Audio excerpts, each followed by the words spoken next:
आप सभी को और विश्व भर में फैले भगवान बुद्ध के अनुयायियों को बुद्ध पूर्णिमा की बैसाख उत्सव की बहुत बहुत शुभकामनाएं।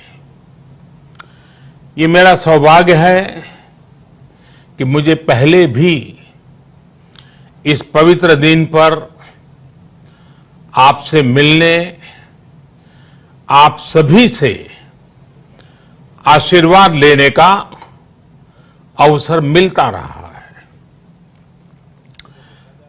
2015 और 2018 में दिल्ली में और साल 2017 में कोलंबो में मुझे इस कार्यक्रम से जुड़ने का, आपके बीच आने का मौका मिला था। हाँ, इस बार परिस्थितियां ही कुछ और हैं, इसलिए आमने सामने आकर के आपसे मुलाकात नहीं हो पा रही है। साथियों, भगवान बुद्ध का वचन है, मनो पुब्बम गमा धम्मा, मनोसेट्टा मनोमया, यानी धम्म मन से ही होता है, मन ही प्रधान है, सारी प्रवृत्तियों का अगुवा है। इसलिए आपका और मेरा मन का जो जुड़ाव है, उसके कारण सशरीर उपस्थिति की कभी उतनी महसूस नहीं होती। आपके बीच आना बहुत खुशी की बात होती, लेकिन अभी हालात हमें वो परमिट नहीं करते हैं और इसलिए दूर से ही टेक्नोलॉजी के माध्यम से आपने मुझे अपनी बात रखने का अवसर दिया। इससे बढ़कर के संतोष और क्या हो सकता है। साथियों, लॉकडाउन की इस विकट परिस्थितियों में भी वर्चुअल बैसाख बुद्ध पूर्णिमा दिवस समारोह, इसके इस आयोजन के लिए अंतर्राष्ट्रीय बौद्ध संघ प्रशंसा के पात्र है। आपके इस अभिनव प्रयास के कारण ही इस आयोजन में विश्व भर के लाखों अनुयायी एक दूसरे के साथ जुड़ रहे हैं।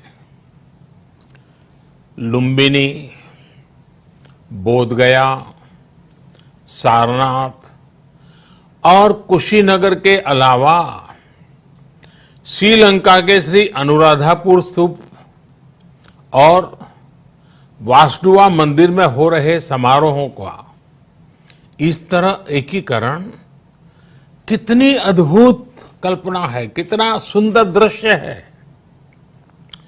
हर जगह हो रहे पूजा कार्यक्रमों का ऑनलाइन प्रसारण होना अपने आप में अद्भुत अनुभव है।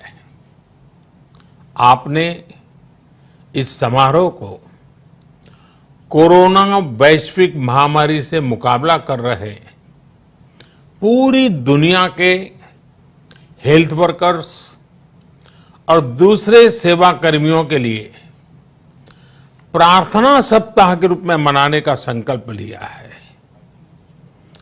करुणा से भरी आपकी इस पहल के लिए मैं आपकी सराहना करता हूं। मुझे पूरा विश्वास है कि ऐसे ही संगठित प्रयासों से हम मानवता को इस मुश्किल चुनौती से बाहर निकाल पाएंगे, लोगों की परेशानियों को कम कर पाएंगे। साथियों, प्रत्येक जीवन की मुश्किल को दूर करने के संदेश और संकल्प ने भारत की सभ्यता को, संस्कृति को हमेशा दिशा दिखाई है। भगवान बुद्ध ने भारत की संस्कृति और इस महान परंपरा को बहुत समृद्ध किया है। वो अपना दीपक स्वयं बने और अपनी जीवन यात्रा में दूसरों के जीवन को भी प्रकाशित करते रहे। और इसलिए बुद्ध किसी एक परिस्थिति तक सीमित नहीं है, किसी एक प्रसंग तक सीमित नहीं है।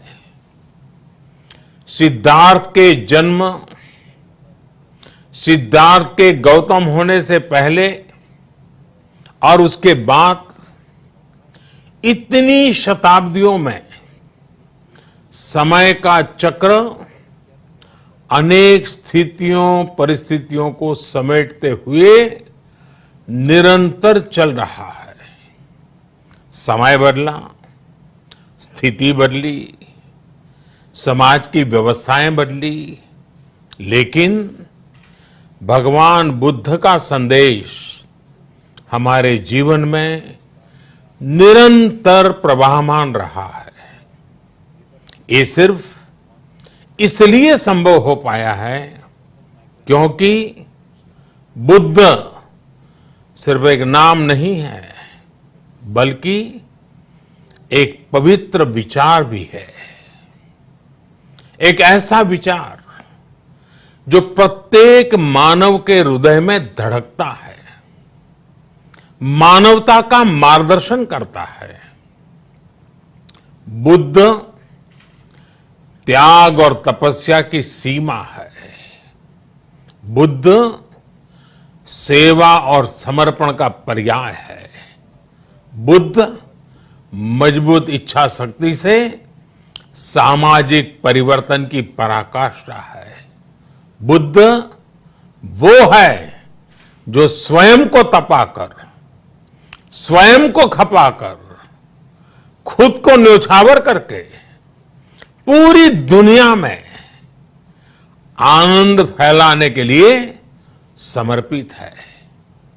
और हम सभी का सौभाग्य देखिए, इस समय हम अपने आसपास ऐसे अनेकों लोगों को देख रहे हैं जो दूसरों की सेवा के लिए, किसी मरीज के इलाज के लिए, किसी गरीब को भोजन कराने के लिए, किसी अस्पताल में सफाई के लिए, किसी सड़क पर कानून व्यवस्था बनाए रखने के लिए चौबीसों घंटे काम कर रहे हैं। भारत में, भारत के बाहर ऐसा प्रत्येक व्यक्ति, विश्व के हर कोने में ऐसा प्रत्येक व्यक्ति अभिनंदन का पात्र है, नमन का पात्र है। साथियों, ऐसे समय में जब दुनिया में उथल पुथल है, कई बार दुख, निराशा, हताशा का भाव बहुत ज्यादा दिखता है, तब भगवान बुद्ध की सीख और भी प्रासंगिक हो जाती है। भगवान बुद्ध कहते थे कि मानव को निरंतर ये प्रयास करना चाहिए कि वो कठिन स्थितियों पर विजय प्राप्त करे, उनसे बाहर निकले। थक कर रुक जाना ये विकल्प नहीं हो सकता।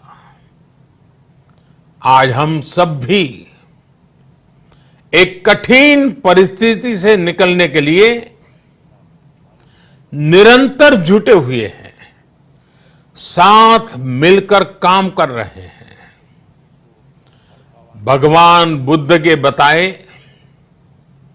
4 सत्य, यानी दया, करुणा, सुख दुख के प्रति समभाव और जो जैसा है उसको उसी रूप में स्वीकारना, ये सत्य निरंतर भारत भूमि की प्रेरणा बने हुए है। आज आप भी देख रहे हैं कि भारत निस्वार्थ भाव से बिना किसी भेद के अपने यहां भी और पूरे विश्व में कहीं भी संकट में घिरे व्यक्ति के साथ पूरी मजबूती से खड़ा है। लाभ हानि, समर्थ असमर्थ से अलग हमारे लिए संकट की ये घड़ी सहायता करने की है। जितना संभव हो मदद का हाथ आगे बढ़ाने की है।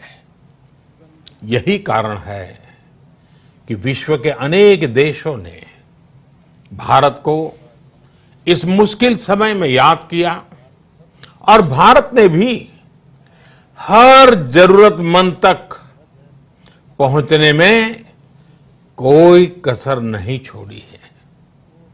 भारत आज प्रत्येक भारतवासी का जीवन बचाने के लिए हर संभव प्रयास तो कर ही रहा है, अपने वैश्विक दायित्वों का भी उतनी ही गंभीरता से पालन कर रहा है।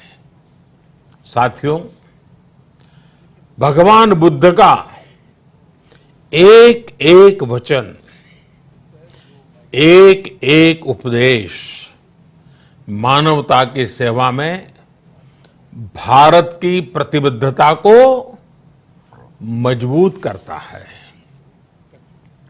बुद्ध भारत के बोध और भारत के आत्मबोध दोनों का प्रतीक है। इसी आत्मबोध के साथ भारत निरंतर पूरी मानवता के लिए, पूरे विश्व के हित में काम कर रहा है और करता रहेगा। भारत की प्रगति हमेशा विश्व की प्रगति में सहायक होगी। साथियों, हमारी सफलता के पैमाने और लक्ष्य दोनों समय के साथ बदलते रहते हैं, लेकिन जो बात हमें हमेशा ध्यान रखनी है वो ये कि हमारा काम निरंतर सेवा भाव से ही होना चाहिए।